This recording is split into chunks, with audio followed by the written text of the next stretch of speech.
30 seconds, that's all it took. One of the most talked about moments in American television history. A president, a reporter, and that electrifying moment that unfolded before millions of viewers. But this wasn't just any moment. This was the moment that redefined presidential communication, changed media dynamics forever, and proved that sometimes the right words at the right time can alter the course of history itself. The scene, March 15, 1983. White House press conference. The morning sun streamed through the tall windows of the White House press room as reporters shuffled into their assigned seats. The familiar hum of camera equipment being tested mixed with the quiet murmur of journalists reviewing their notes one final time. This was no ordinary press conference. Tensions had been building for weeks when Ronald Reagan stepped up to the podium at exactly 2 p.m. Eastern. The reporters had already finished their preparations. Among them was one particular name, Sam Donaldson, ABC News' tough and determined correspondent, known for his aggressive questioning style and his perfectly groomed mustache that had become his trademark. He had been looking for an opportunity to corner Reagan for weeks, waiting for the perfect moment to strike. Donaldson sat in the third row, his notepad filled with carefully crafted questions designed to put the president on the defensive. His pen tapped rhythmically against his leg, a nervous habit his colleagues had noticed whenever he was preparing for what he called the kill shot. The atmosphere that day was electric. Economic crisis, high unemployment rates hitting 10.1%, and escalating tensions with the Soviet Union over their invasion of Afghanistan. The Reagan administration under pressure on all fronts. Poll numbers showed the president's approval rating had dropped to a concerning 41%, the lowest of his presidency so far. Donaldson knew this situation well. He had covered Reagan since the California governor days, and he understood the former actor's weaknesses. Or so he thought. The other reporters in the room could sense something was brewing. Helen Thomas from UPI, the dean of the White House press corps, had warned her colleagues that morning. Sam's got that look in his eye. Someone better keep him on a leash today. But there would be no leash. Not today. The trap was set 23 minutes into the press conference, after Reagan had fielded questions about the economy, defense spending, and his upcoming meeting with congressional leaders.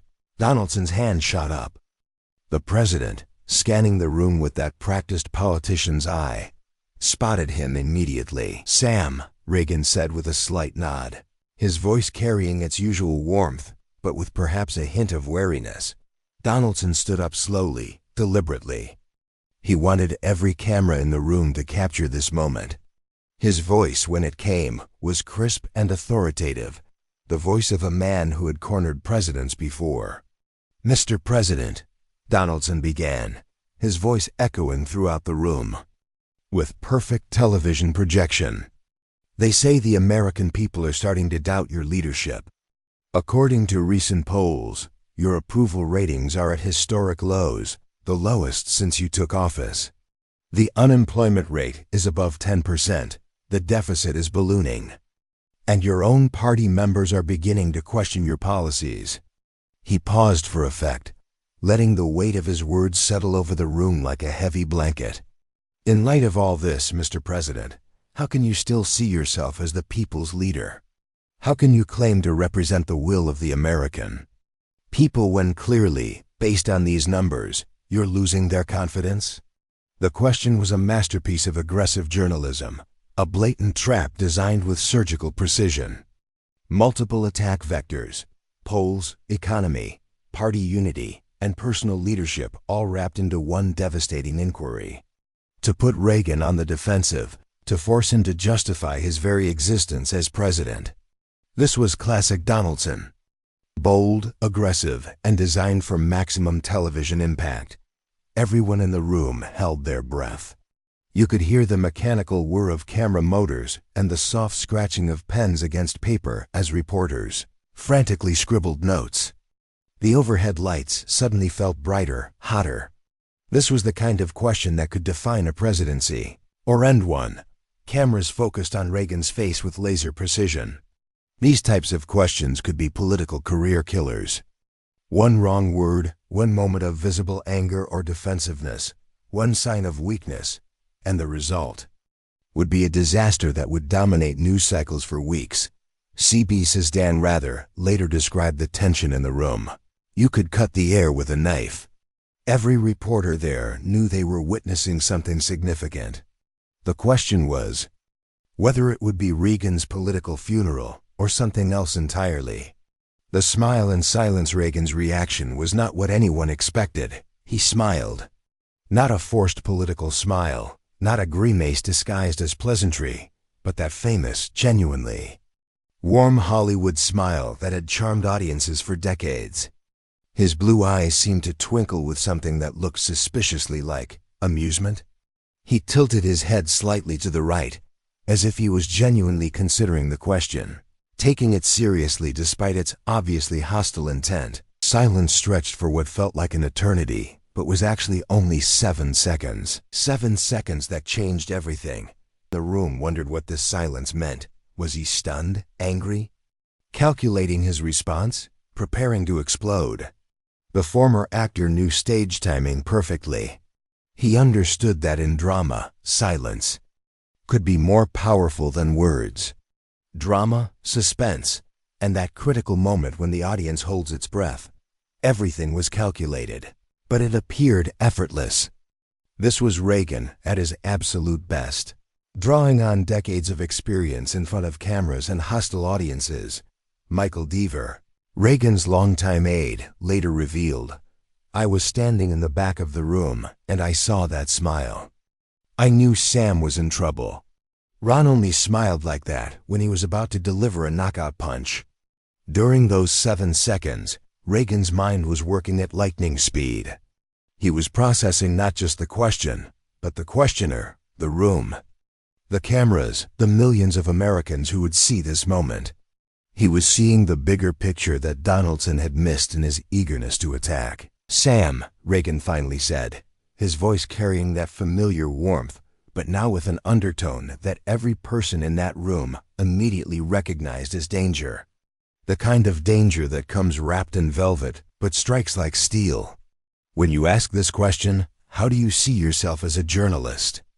The bomb exploded. The effect was instantaneous and devastating. There was a deep silence in the room, not the pregnant pause of anticipation, but the stunned silence of witnesses to an execution. Donaldson's facial expression changed in real time, his confident smirk dissolving into confusion, then dawning horror as he realized what had just happened. The one who set the trap had fallen into it. Reagan had turned the question around with surgical precision, flipping the script entirely. Now it was the journalist who was on the defensive, who had to explain himself, who had to justify his methods and motives. Cameras quickly pivoted to Donaldson like heat-seeking missiles finding their target.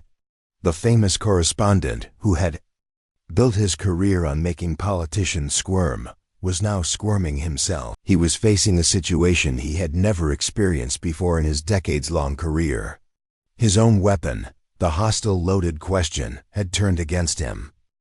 I'm just asking the questions the public is curious about, Mr. President," Donaldson stammered, his usual commanding presence evaporating like morning mist. His voice, usually so authoritative, now carried a defensive edge that every person in that room could hear. Reagan continued to smile, but now his expression had evolved. It was the smile of a teacher patiently correcting a student who had just made a fundamental error. Kind, but unmistakably superior. "Of course, Sam, and I answer the things the public is curious about. But sometimes the question itself reveals the questioner's intent more clearly than any answer could. The American people are smart enough to recognize the difference between legitimate inquiry and, well, let's call it performance journalism." He paused, letting that sink in. "What do you think, Sam? Do you believe your question just now was designed to elicit information that would help the American people understand their government better? Or was it designed to create a television moment?" The domino effect, what happened after that moment, no one could have fully predicted. The ripple effects spread through the room like shockwaves from an earthquake. Donaldson fell completely silent. Not the tactical silence of a reporter gathering his thoughts, but the stunned silence of someone who had just been intellectually disarmed on live television. His notepad, filled with follow-up questions designed to capitalize on what he had assumed would be Reagan's defensive response, suddenly seemed useless. Other reporters didn't know what to do. The normal rhythm of a press conference had been completely disrupted. Some looked at their colleagues with raised eyebrows. Others stared at their shoes. A few were frantically scribbling notes, recognizing they were witnessing something unprecedented. ABC's executive producer, watching from the network's newsroom, later said, "We knew immediately that Sam had walked into something he wasn't prepared for." The phone started ringing before Reagan even continued speaking. Reagan had completely taken control, not just of that moment, but of the entire room, the narrative and the relationship between the presidency and the press. With a single question, he had shifted from defendant to prosecutor, from victim to victor. "Look, folks," Reagan continued, his voice now addressing the entire room with the authority of someone who had just demonstrated complete mastery of the situation. "I'm here to serve the American people. You're here to inform the public. When those two purposes align, we can accomplish great things for this country." He paused, his eyes scanning the room, making contact with individual reporters. "But if the goal is just to ask gotcha questions designed more for television drama, then public enlightenment, ... Another pause, another smile, this one with just a hint of steel beneath the velvet. "Then everyone's wasting their time, and more importantly, we're failing the American people who deserve better from both their president and their press." Silence that followed was deafening. No hands shot up with follow-up questions. No one dared to challenge the president's assessment.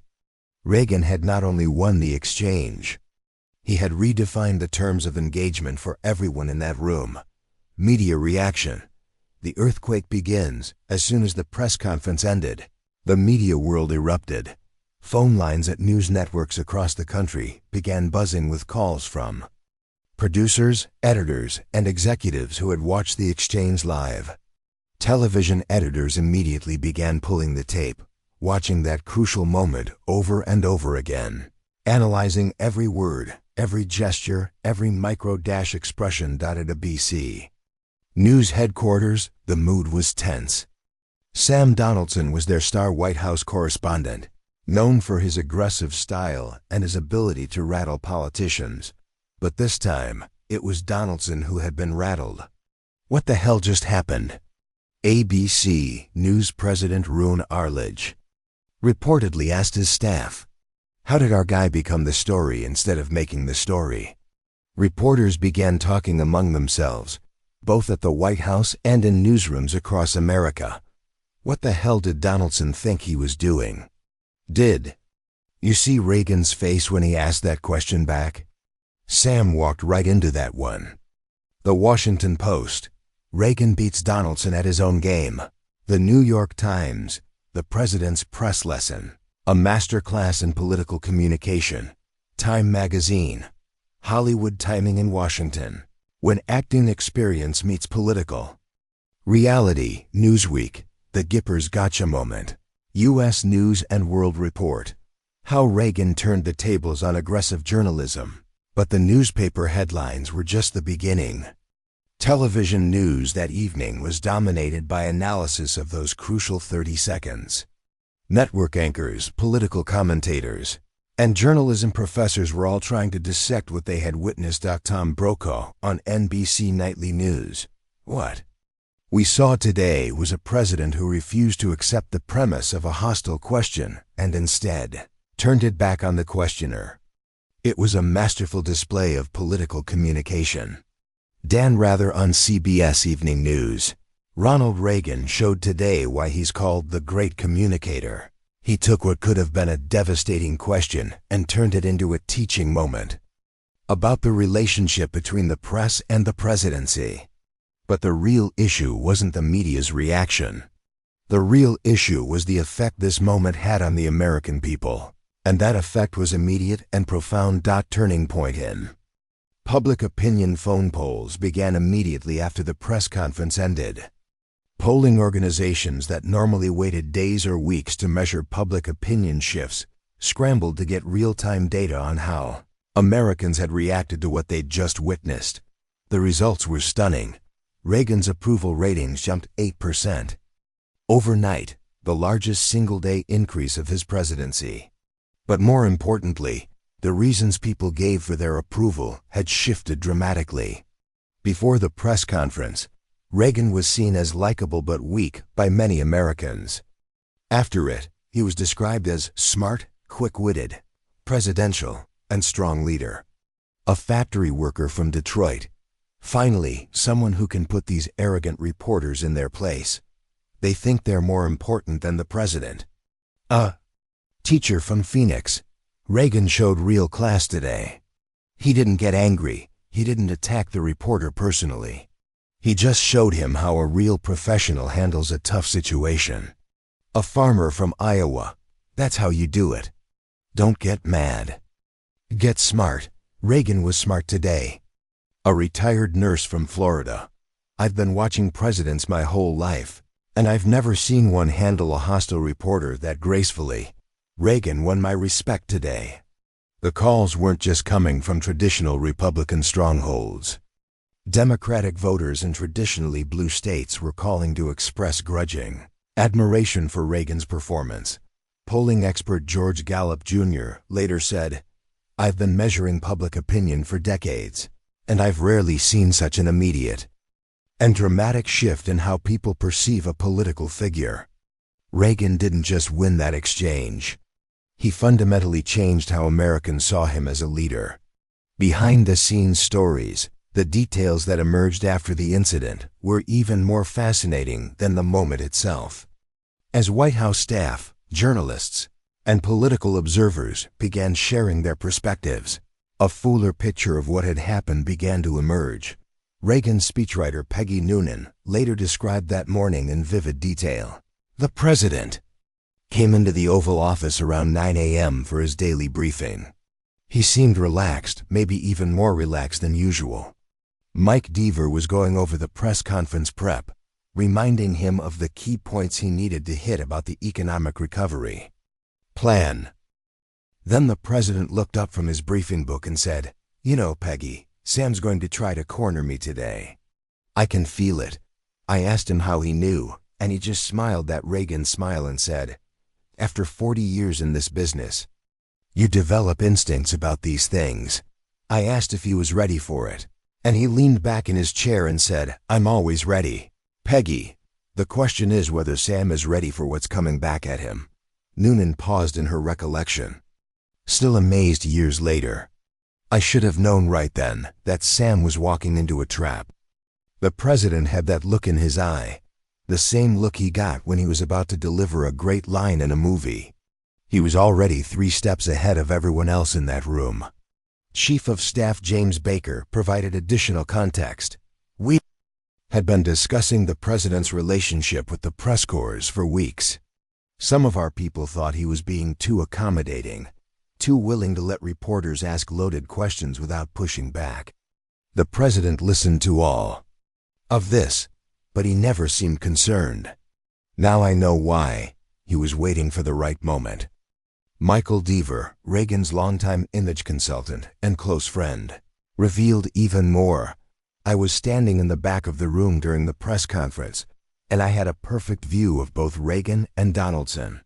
When Sam stood up with that question, I could see the president's entire demeanor change. Not angry, not defensive, focused. Like a professional athlete who suddenly realizes his opponent has made a critical mistake. Donaldson's confessions, a career-defining moment years later. Sam Donaldson would reflect on that moment with a mixture of professional respect and personal chagrin.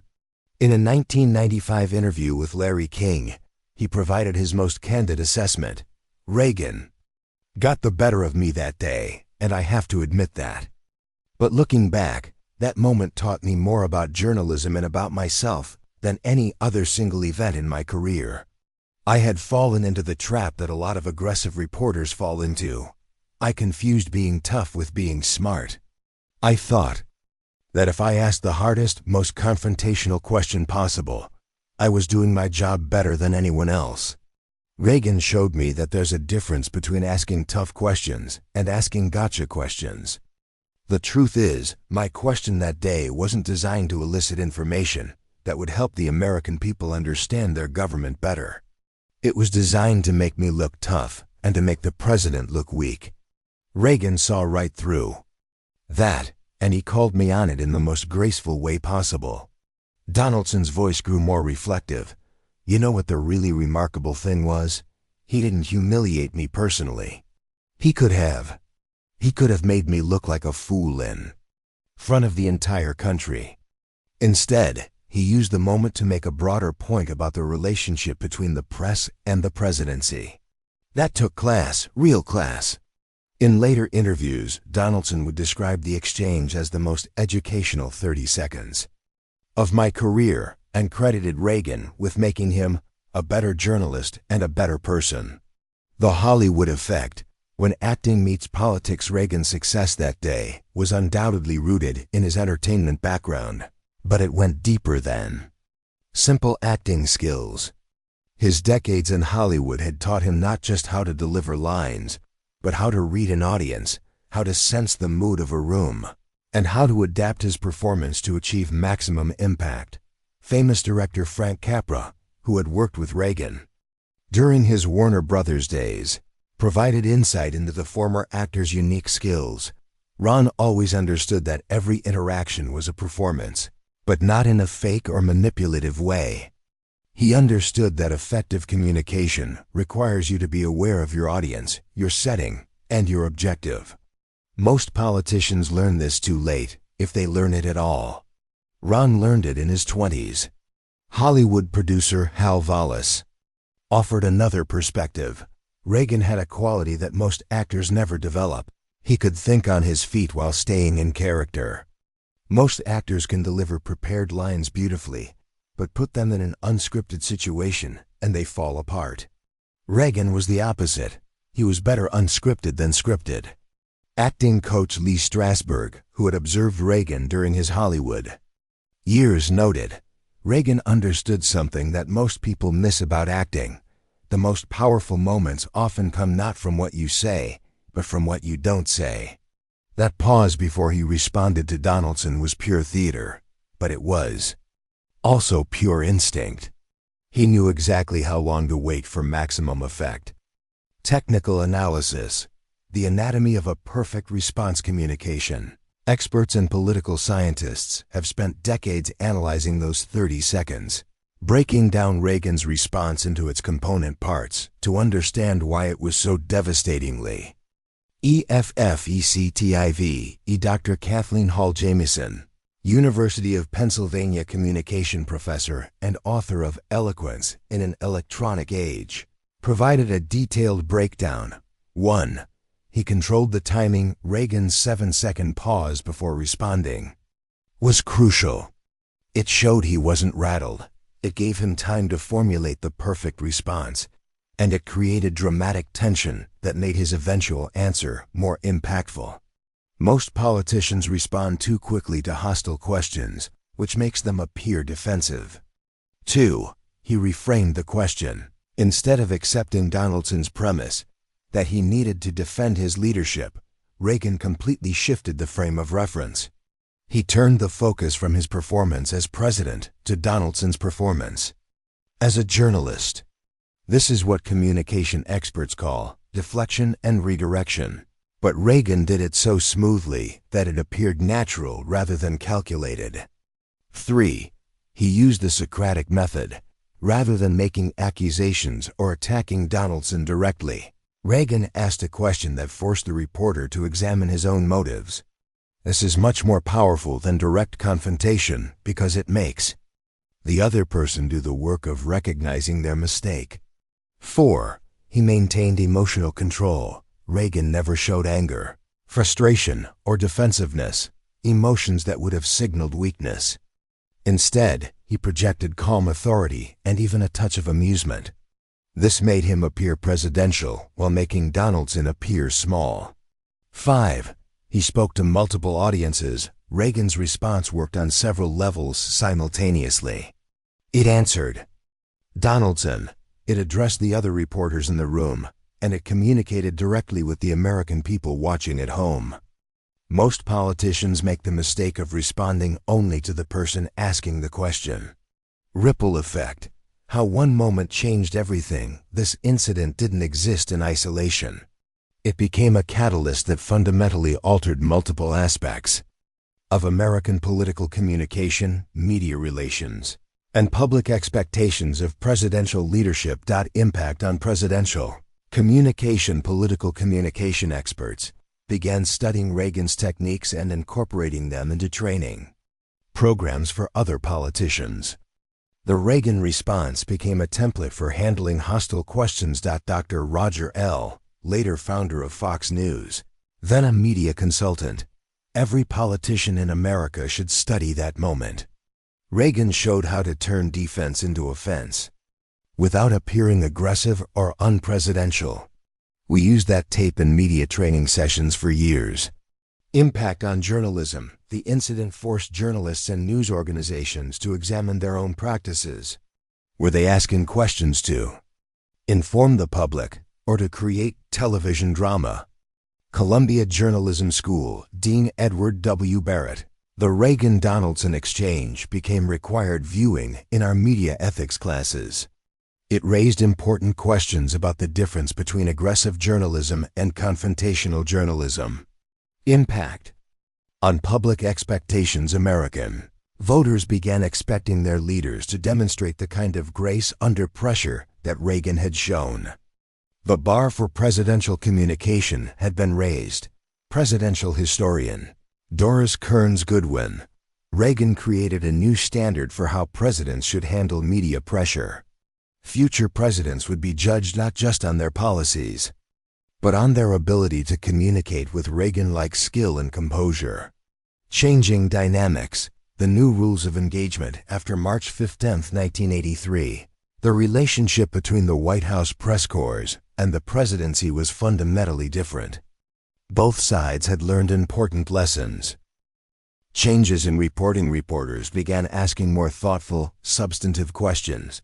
The era of pure gotcha journalism began to decline. News organizations started emphasizing context and analysis over confrontation. Changes in presidential communication. Reagan's press conferences became must-see television. Other politicians began studying and adopting Reagan's techniques. The concept of presidential presence was redefined. Helen Thomas, the longtime White House correspondent who had covered every president since Kennedy, observed, "After that day, there was a new respect in that room.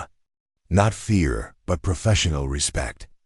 Reagan had shown us that he could play our game better than we could, so we had to raise our game to match his." Cultural impact. Beyond politics, the Reagan-Donaldson exchange transcended politics and entered American popular culture, influencing everything from entertainment to business communication. Television and film. Hollywood began incorporating similar scenes into movies and TV shows. The image of a calm, confident leader turning the tables on a hostile questioner became a popular trope. Business communication. Corporate executives began studying Reagan's techniques for handling hostile shareholders' meetings and media interviews. Business schools added the exchange to their curriculum as an example of crisis communication. Comedy and satire. The Johnny Carson Show featured the exchange multiple times. Carson: "Did you see what Reagan did to that reporter yesterday?" Ed McMahon: "What did he do, Johnny?" Carson: "He made him think." Audience eruption. Saturday Night Live devoted an entire sketch to the incident, with their Reagan impersonator, Jim Morris, teaching reporter handling 101 to other politicians. International repercussions. America's image abroad. The incident was covered extensively by international media and had a significant impact on how foreign governments and publics viewed American leadership. BBC United Kingdom. American president shows media mastery. Reagan demonstrates why he's called the great communicator. Le Figaro, France. Leçon de communication et la Maison Blanche. Comment un président peut contrôler les médias. Der Spiegel, Germany. Reagan Zeit Journalisten Grenzen auf. Ein Meister der Politician. Communication. The Times, London. Reagan's Riposte. A lesson in presidential authority. Foreign diplomats took notice of Reagan's performance, recognizing that they were dealing with a leader who could not be easily intimidated or manipulated. British ambassador Sir Oliver Wright cabled London. The president's handling of the hostile American press today demonstrates the kind of unflappable leadership that will serve America well in international negotiations. Our Soviet counterparts would do well to take note.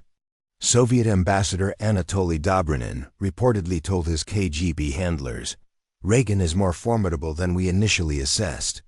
His ability to control hostile situations suggests he will be difficult to pressure in diplomatic negotiations." The Donaldson paradox. How losing made him win. Ironically, being intellectually bested by Reagan turned out to be one of the best things that ever happened to Sam Donaldson's career. Rather than destroying his reputation, the incident elevated his profile and established him as a household name. Increased recognition after the exchange. Donaldson became the reporter who took on Reagan. This notoriety led to increased speaking fees, book deals, and eventually his own television program. Professional growth. The experience forced Donaldson to evolve as a journalist, moving away from pure confrontation toward more sophisticated questioning techniques. Public sympathy. Many Americans actually felt sorry for Donaldson, seeing him as someone who had been gracefully corrected rather than maliciously attacked. His own show, Primetime Live, became more popular after this incident. Donaldson later reflected, "Reagan made me famous in a way I never expected. I should probably send his estate a thank you note." Academic legacy. Teaching the next generation, the Reagan-Donaldson exchange became a cornerstone case study in multiple academic disciplines, used to teach everything from communication theory to leadership principles. Harvard Kennedy School of Government. The incident became central to the school's presidential communication course. Students analyzed the exchange from multiple perspectives: strategic communication, crisis management, and media relations. Professor Martha Joint Kumar. This 30-second exchange contains more lessons about effective political communication than most textbooks. Reagan demonstrated every principle we try to teach our students about grace under pressure. Columbia Journalism School. The school uses the exchange in its media ethics courses to explore the line between aggressive questioning and grandstanding. Professor Samuel Friedman. We ask our students, was Donaldson's question designed to elicit information or to create a confrontation? The answer helps them understand the difference between journalism and performance. Stanford Graduate School of Business. The case study appears in courses on crisis communication and leadership under pressure. Professor Chip Heath. Reagan's response demonstrates several key principles of effective leadership communication: staying calm, reframing the narrative, and using questions to guide the conversation. Psychological profile. Understanding Reagan's mind. Psychologists and behavioral experts have analyzed Reagan's response to understand the mental processes that enabled such an effective performance under pressure. Dr. Daniel Goleman, author of Emotional Intelligence, identified several key factors. Self-awareness. Reagan clearly understood his own emotional state and didn't let Donaldson's aggressive tone trigger a defensive response. Self-regulation. He controlled his initial impulse to defend himself and instead chose a more strategic response. Empathy. He understood not just what Donaldson was trying to do, but how the exchange would appear to viewers at home. Social skills. He demonstrated masterful ability to manage the social dynamics of the room, turning a confrontation into a teaching moment. Dr. Robert Cialdini, author of Influence, noted Reagan's use of psychological principles, reciprocity. By asking a question instead of making an accusation, Reagan forced Donaldson to reciprocate with an answer, shifting the power dynamic. Authority. Reagan's calm demeanor and thoughtful response enhanced his perceived authority while diminishing Donaldson's. Social proof. By addressing the broader issue of media behavior, Reagan aligned himself with public frustration about aggressive journalism. The technology factor. Pre-digital viral moments. The incident occurred in 1983, long before the internet, social media, or 24-hour cable news. Yet it achieved a level of cultural penetration that many viral moments today struggle to match. How? Television. Repetition networks replayed the exchange throughout their evening news broadcasts and on morning shows the next day. Without the distraction of social media, viewers focused intently on the replays. Water cooler effect. Without instant digital communication, people discussed the exchange in person, at work, at social gatherings, in barbershops and beauty salons. This face-to-face discussion deepened the impact. Print media analysis. Newspapers and magazines provided detailed analysis that helped readers understand the significance of what they had witnessed. Radio talk shows. AM radio hosts discussed the exchange for days, taking calls from listeners who wanted to share their reactions. Media historian Neil Postman observed, in 1983, Americans still had time to absorb and contemplate what they witnessed. The absence of instant commentary allowed the moment to have deeper impact than it might have in today's hyper-connected world. Economic and political ramifications. Reagan's performance had measurable impacts beyond media coverage and public opinion polls. Stock market response. The Dow Jones Industrial Average gained 2.3% in the week following the press conference, with analysts citing increased confidence in presidential leadership as a contributing factor. Congressional relations. Republican members of Congress reported increased confidence in Reagan's ability to handle pressure, leading to stronger support for his legislative agenda. International markets. The U.S. dollar strengthened against major international currencies as foreign investors interpreted Reagan's performance as a sign of stable American leadership. Political fundraising. The Republican National Committee reported a 15% increase in donations in the month following the exchange, with many contributors specifically mentioning Reagan's press conference performance, modern parallels and lasting influence. The techniques Reagan demonstrated continue to influence political communication today, though not always successfully. Barack Obama often employed similar reframing techniques, though with a more professorial tone. "Let me be clear. Became his signature phrase for controlling the narrative. Bill Clinton adapted Reagan's approach by adding emotional connection.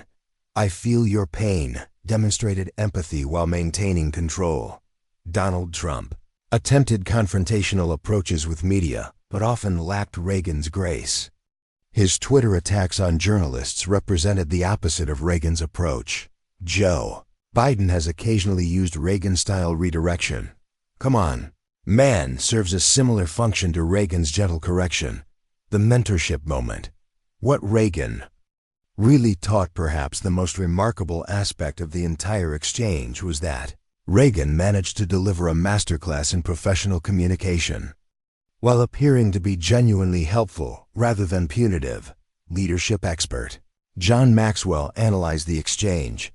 Reagan didn't just win a confrontation. He elevated everyone in that room. He showed Donaldson and the other reporters what excellence looked like, and he did it in a way that left everyone's dignity intact. Communication coach Brendan Burchard noted, "This is what true mastery looks like." Reagan didn't need to destroy Donaldson to make his point. He corrected him the way a wise mentor corrects a promising student, firmly but kindly. The 40-year legacy. Why we still care 4 decades later. The Reagan-Donaldson exchange remains relevant because it represents something larger than politics or journalism. It represents the power of grace under pressure. the importance of maintaining dignity in conflict, and the possibility of turning confrontation into communication. In an age of Twitter feuds, cable news shouting matches, and political polarization, Reagan's approach seems almost quaint. But perhaps that's exactly why it continues to resonate. It reminds us that leadership isn't about winning arguments. It's about elevating discourse. Presidential historian John Meacham reflected. Reagan showed us that strength doesn't require cruelty, that authority doesn't require arrogance, and that winning doesn't require making your opponent lose face. These are timeless leadership lessons that transcend party politics. Conclusion: the 30-second masterpiece. Ronald Reagan stepped up to that podium on March 15, 1983, as a president under pressure, facing hostile questions about his leadership and his future. He walked away 30 seconds later having redefined what presidential communication could look like. Sam Donaldson asked a gotcha question designed to embarrass the President of the United States. Instead, he received a master class in professional grace that made him a better journalist and gave the American people a glimpse of true leadership. The exchange proved that with the right words, at the right moment, delivered with the right spirit, everything can change. Not through aggression or attack, but through intelligence, dignity, and the kind of quiet strength that turns adversaries into students. Reagan proved that day. Sometimes the most powerful response to aggression is wisdom. Sometimes the best way to win is to teach. Sometimes 30 seconds can change everything. Sam Donaldson, now 89 years old, still reflects on that moment. Reagan gave me the most valuable lesson of my career. There's a difference between being tough and being smart, between asking questions and asking gotcha questions, between journalism and theater. He taught me the difference, and he did it with such grace that I couldn't even be angry about it.